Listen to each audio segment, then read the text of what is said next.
delegates who are here. We'll now start the Hyde Park session. I'd like to invite Dr. Rajiv Kumar Das, Dr. Manju R. Pillai, Dr. Sabyasachi Bandyopadhyay,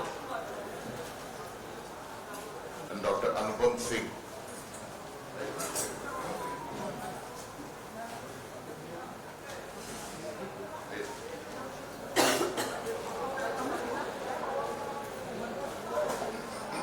Dr. Anupam Singh. Chair will left.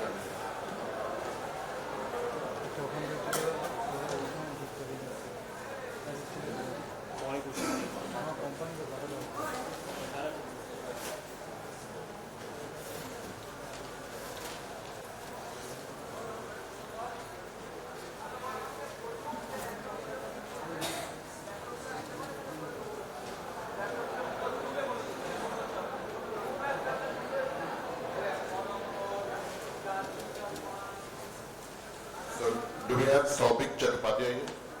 You can just raise your hand. Dr. Shweta Devan? Okay.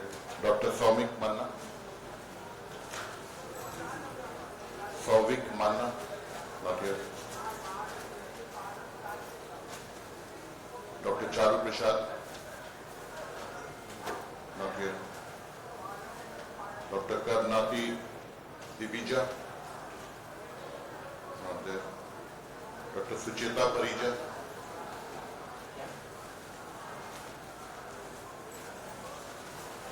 Dr. Roshan Kumar?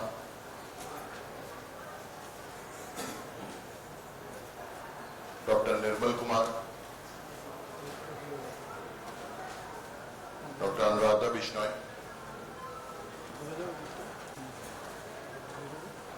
I hope you all are aware that the presentation should be for 4 minutes only. And changing of presenting author is not allowed. And you should be a ratified member. Your membership number should be within 27,309 for you to be judged.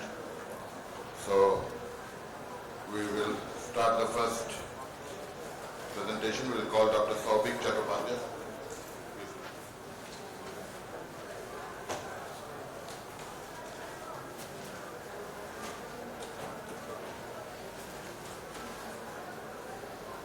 Good evening everyone. Myself Saubik Chattopadhyay and I am here to talk on the topic donor profile and pattern in a newly established IBAN of a peripheral governmental college in West Bengal.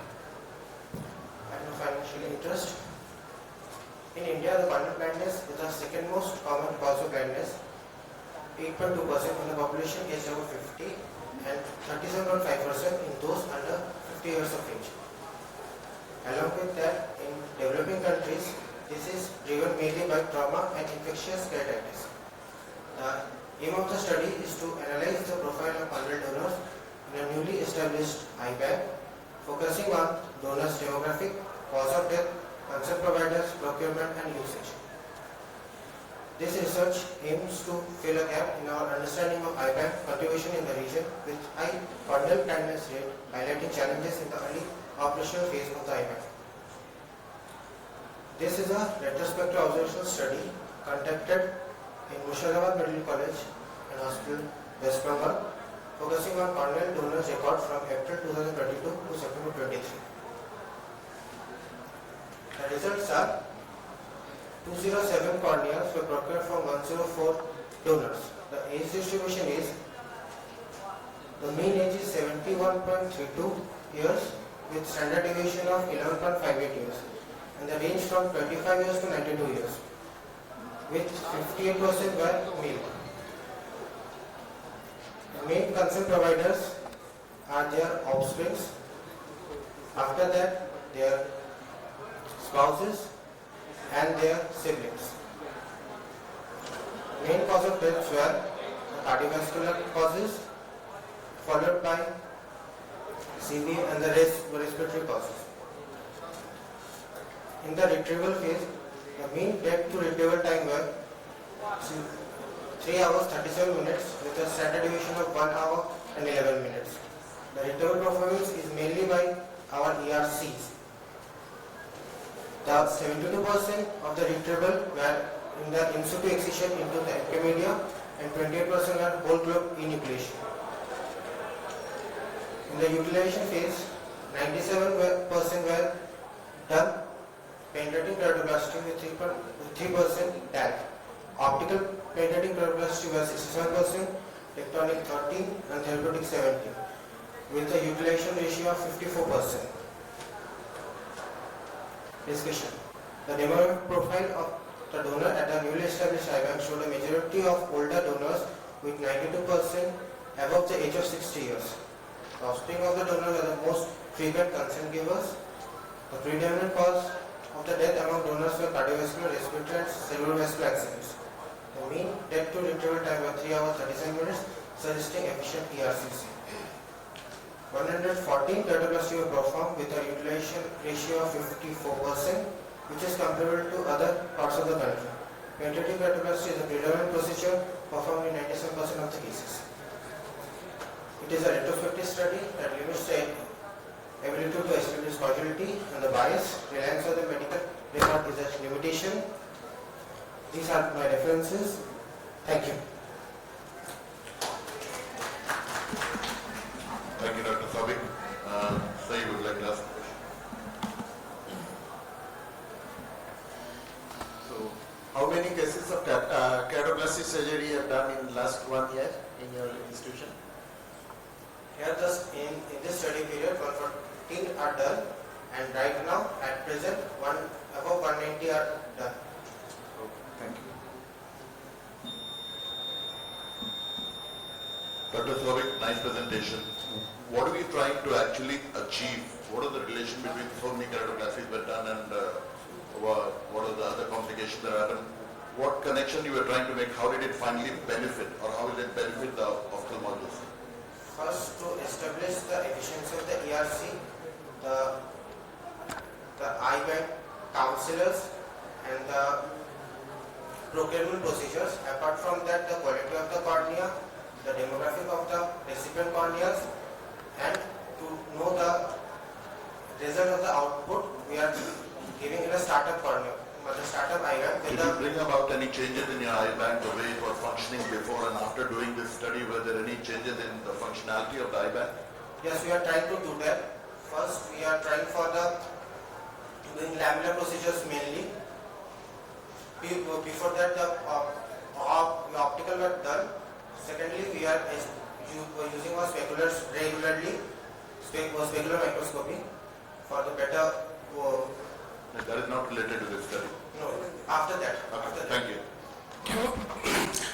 Next presenter, Dr. Setar Himan, membership number 19443, please.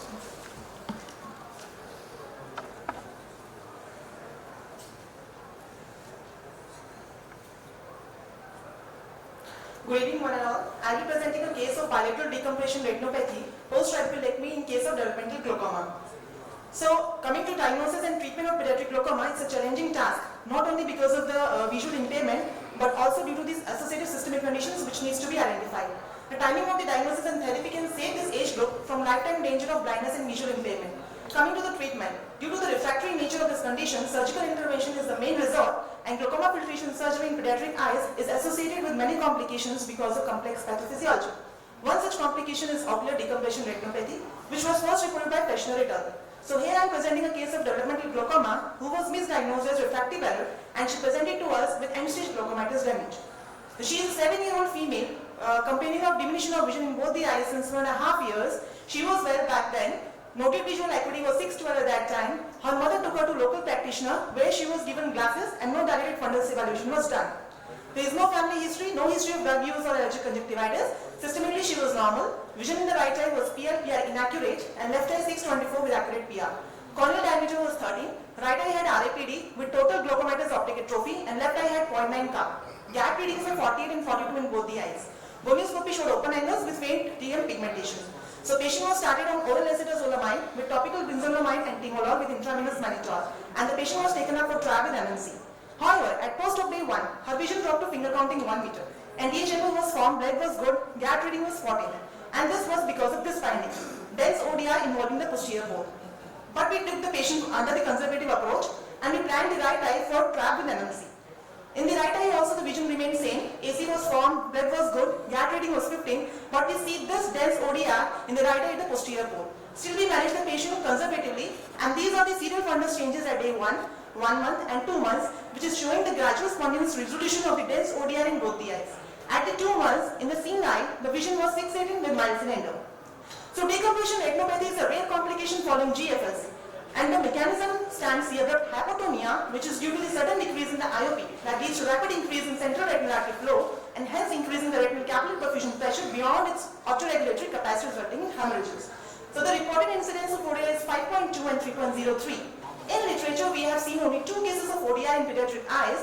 One child underwent goniotomy for pediatric uveitic glaucoma and the second one underwent non-penetrating glaucoma surgery for PCG. In one case, they did PPV. In other case, they actually did the conservative approach because the ODI was mild. And both the cases were unilateral. In our case, we followed the conservative approach and at the end of 2 months, the ODI resolved in both the eyes spontaneously. The pediatric glaucomatous eye, they are different from the adult glaucomatous eyes because they have thin and stretched out sclera combined with low scleral rigidity, which makes these eyes prone to the complications. And this case reports highlights the importance of early diagnosis by fundoscopy and regular post-operative monitoring because of these known complications. So to conclude, in addition to refractive or non-refractive refractive causes of vision loss should be considered in case of a child presenting with low vision.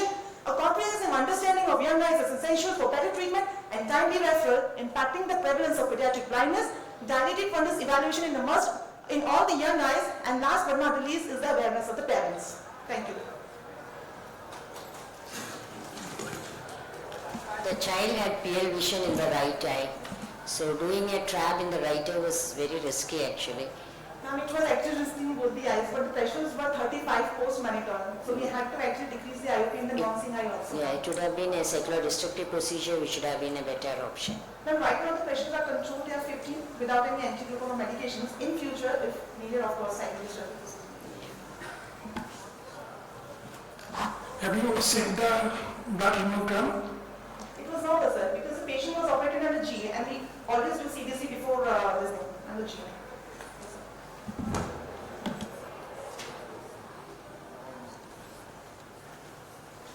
Okay, thank you very much. Thank you, sir. So next presenter is Dr. Sophie Manna. Dr. Sophie Manna is present here? No, Not. not. Now you have to go straight to the next. Dr. Saru Prasad? No. Dr. Kalanjit Divisa? No. No. Dr. Susita Parija? Not. Yeah. Ma'am, are you the presenting author? Yeah, okay. So, please.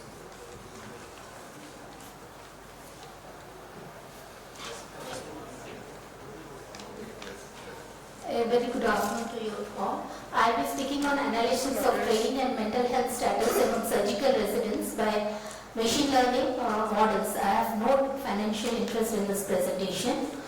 So mental stress such as perceived stress, depression, anxieties was very common among the residents, which was more marked in COVID-19. And if you see the statistics, depression itself, its prevalence is around 20%. And more in the higher income countries. So AI is a technology which has predictive models that can be used to study the structural and functional imaging data and also the neuropsychological data. So an algorithm can be trained to be a predictive model on a training setup and also the data which can be used to evaluate the cases. So basic purpose of our study was to develop a machine learning model to predict this depression, anxiety and stress score. That is a DASC tool which was used in a COVID time during this residency, and to see how it is helping us to do the analysis instead of doing a survey analysis, and in future can it help us in taking most of the meta-analysis and systemic analysis which we are doing. So this was a cross-sectional questionnaire-based study which has already been done on a set of students, residents during the COVID period, where we had used the DAS 21 tool, and it has 42 and 21. So a lot of questions were there in that, and maybe some of the response was 6.7%. So taking this into score, we wanted to simplify this by doing an algorithm. So we did this COFORT and the PIFOF algorithm, which said that you have a systemic cleaning of the code. So you have to data analyze all the 21 sets, and they want to combine the things and find out which 10 are very important. So coming into that scenario, the questionnaire response was recorded, and they wanted to interpret, that is the target classification, showing two scales where it is normal and where it is urgent or non-urgent, and basing on that 10 features were taken into account. So if you see these results, these are the 10 questionnaires which are important. So instead of doing the 21 scores of this thing, you can do this 10. So age and modalities of how the learning was in those residents, and what was the concern for impact of their stress depression during the COVID period. So taking into account, we found out both for depression, anxiety and stress scores. So what we wanted to show that this was the DAS score parameters when we did between the ophthalmologist and the other surgical residents, and we found that it was more affected in the ophthalmology residents than in the other surgical group. And when we didn't compare it, but if you see the protocol of what was the regression analysis age and years of how much residency and how much period of exposure during the COVID and how much surgery they got, that was more depressing for them. And when we did only with this course also, it was giving us a good result. So it's just a futuristic approach thinking about it. We didn't have any much of literature into the thing. So a drastic rise of lot of mental health work was done during the COVID-19 period, and to identify the suffering from anxiety, depression disorders may be achieved using this predictive models. So once you have that, you can make it up and they can put certain things, and from social media also we can do a screening system for them, and this will be quite helpful in the students when they are not only the residents, also the medical students, that can be helpful. So this is what is a technology which we are going to help us in the psychological impact, how they are coming into the thing. Thank you. Was this a validated questionnaire in another Yes, published? DAS score is a validated questionnaire which is there. So we took that questionnaire and then we put an IAI model into it. And you had a pilot study done for this? Yes, this is the pilot study which was. This is the pilot study. Yeah.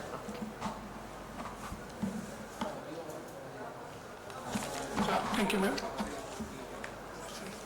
Thank you, ma'am. So, next presenter, Dr. Vasan Kumar, please. वहाँ पे दिया हुआ है play कीजिए तो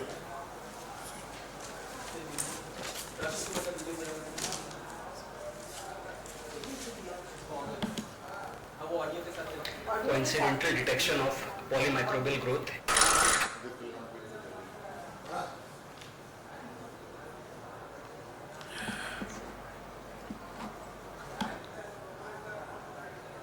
Please start the video. Coincidental detection of polymicrobial growth in the environment of an outpatient department of ophthalmology. We have no relevant financial disclosure. The purpose of this experiment was to demonstrate microbial growth on an agar plate inadvertently left on the work desk of the ophthalmologist room after a corneal scraping procedure done in a BGOPD of a tertiary care hospital of India, and to compare this growth with corneal scraping isolates obtained from a patient of microbial keratitis examined during the same OPD.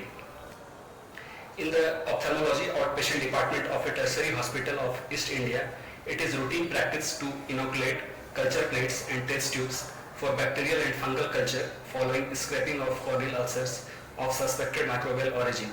A fresh plate of chocolate agar and an inoculated test tube containing Savorade's dextrose agar were inadvertently left on the work desk of the ophthalmologist's room after this process. After 48 hours of resting undisturbed and despite the air conditioning running continuously, florid growth was noted on the agar plate with varying morphology of the microbial colonies. Colonies with black center and white margins were noted near the top of the agar slope in the test tube, characterized as Aspergillus niger, consistent with growth noted on rest of the scrapings from the patient concerned. Our findings suggested polymicrobial inoculation of the agar plate from the environment of the OPID. These were the growth obtained on the agar plate and STA media. This is a high volume OPD with over 300 patients and their accompanying persons arriving each day for consultation. The hospital is located approximately 2.1 degree of latitude north of the Tropic of Cancer, and the air conditioning is maintained for most of the time. Footwear is not removed and face masks are not worn by most of the persons. Routine cleaning of tabletops is accompanied by chlorhexidine based disinfecting agents, while the floor is mopped daily by phenolic solutions. Healthcare workers are trained in infection control procedures and usually follow institutional guidelines. From the fluid growth observed, it is apparent that these measures are insufficient in preventing airborne microbes from thriving. A recent study on ocular infections from a chain of hospitals in India has shown that bacteria cause about half of all infections, mostly in adults, males, and in 6th decade of life, and lower socioeconomic status. Rural geography are major demographic factors. Staph, Pseudomonas, Fusarium, and Aspergillus are the main organisms isolated. The picture of the agar plate is a visual reminder to all healthcare workers that continuous and complete implementation of infection control measures, including hand hygiene, biomedical waste, disposal, and disinfection, is necessary to ensure a healthy hospital environment, as is periodic audit of the microbial profile of different hospital zones, as well as reinforcement of the training to staff.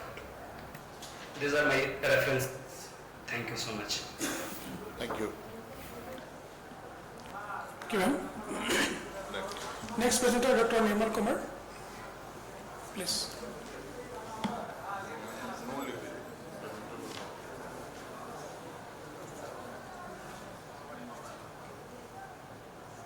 Good evening everyone, myself Dr. Nirmal Kumar, and I am going to present my case on ocular manifestations in moderate to severe psoriasis. Psoriasis is a chronic remittent relapsing illness affecting the skin, nails and joints. Psoriasis affects 1 to 3% of the adult population and produces multiple extracutaneous manifestations. Ocular findings occur in 10% of the patients. Since limited data is available on the ocular findings in psoriasis patients in India, in this study we evaluated various ocular changes associated with moderate to severe psoriasis. Patients were evaluated for the duration of the disease, site of the lesion, type of psoriasis, extent of skin involvement using the PASI score, and the scores equal to or greater than 10 were considered moderate to severe psoriasis. Dry eye evaluation was done using Schwimmer-Swan test and T-BUT. The Schwimmer's test less than 10 mm and T-BUT below 10 seconds were considered abnormal. 50 patients were enrolled in the study. The most common ocular pathologies observed in this study were tarsal hyperemia and anterior blepharitis in 64 and 48 eyes respectively. Mild, moderate and severe dry eyes were seen in 20, 10 and 26 eyes respectively. 28 patients complained of significant difficulty watching television or on digital screen. In 16 patients evaluated on follow-up at 8 weeks, cornea and conjunctival ocular surface staining score increased and T-BUT decreased significantly. These are the results. So there was no significant relationship between ocular manifestations in the patient's gender or age. It was found that the severity and duration of the disease increased, so did the prevalence of ocular manifestations. Patients with PASI score of 10 and above were more prone. Anterior seborrheic blepharitis was most commonly seen. Schwimmer's and T-BUT values were significantly lower in patients with psoriasis and included patients with more severe form of psoriasis. So we can conclude that there is higher prevalence of blepharitis, dry and cataract in patients with psoriasis along with other occasional ocular manifestations. Therefore, these patients must undergo periodic eye examinations and screening to monitor for ocular manifestations that might otherwise progress to visual impairment if left untreated. These are my references. Thank you. This is a very good study. How did the idea come to your mind that there should be some relation between psoriasis and dry eye? Actually, Did these patients coming to the OPD were actually complaining of dry eye or grittiness or whatever? actually, when I was, the Optha and the Derma department are close by. So when I was sitting with one of my Derma friends, they do like a few patients complain like that sometimes. So we thought like we can do this study. So that is where the spark came from. Good. So you started these patients on tear lubricants, Yes, sir. and you found significant change in their... Some changes were there. You can take this study further, it's very good. Have you tried of any patient of autologous blood serum like that? Sorry, sir. Autologous blood serum No, sir. you can go through, and how you test the goblet cell count? Have you included in this in your synopsis? No. No, sir. Okay, thank you.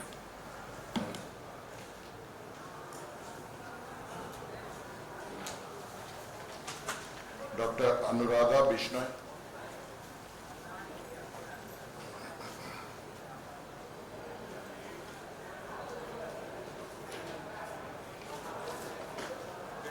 Good evening, everyone. I'm presenting a case report on lower incidence in a male child. Lower, basically commonly known as African eyeworm, is usually restricted to the rainforest of West and Central Africa. Also, sporadic reports of occurrence of this worm has been recorded in India. Disease caused by lower is known as loviasis. Loviasis usually present in travelers which give history of eosinophilia and antifilaria antibody, as opposed to the native of endemic areas where asymptomatic microfilaria is most common. In this case report, I will describe the presence of lower in the anterior chamber of a 9-year-old male from Madhya Pradesh, India, along with microfilaria in peripheral bird. Lower basically host is human and infective stage is L3 larva. 9-year-old male came to our OPD. Patient was from lower socioeconomic status and gives history of complaint of diminution of vision, redness, foreign body sensation, and vomiting discharge in left eye since 1 month. His mother gives a history of eating raw mud, and after examination, patient right eye was found completely normal. Patient has left eye visual acuity was finger counting 4 meter. On torchlight examination, circumciliary and conjunctival condition can be seen. On slit lamp examination, AC flare was found 2+, pupils was sluggish reactive to light, the lens was clear, and a white coiled structure resembling a worm was seen in anterior chamber and membrane was around it. Investigation, patient routine blood test all came within normal limit. However, peripheral blood smear demonstrated presence of microfilaria. In PBS, sheathed microfilaria with nuclei extending up to tip of tail was seen.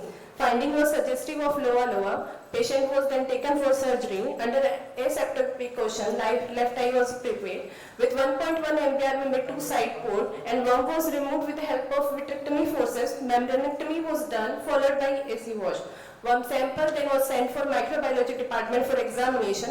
Under light microscope, worm was identified as a nematode covered with a cuticle. Also, weakly PM10 was seen. Worm was confirmed as a lower. After surgical removal of worm, patient was treated with oral prednisolone, temperate dose 1 mg per kg weekly, and diethyl carbamazine 2 mg per kg TDS for 3 weeks. Patient was followed closely.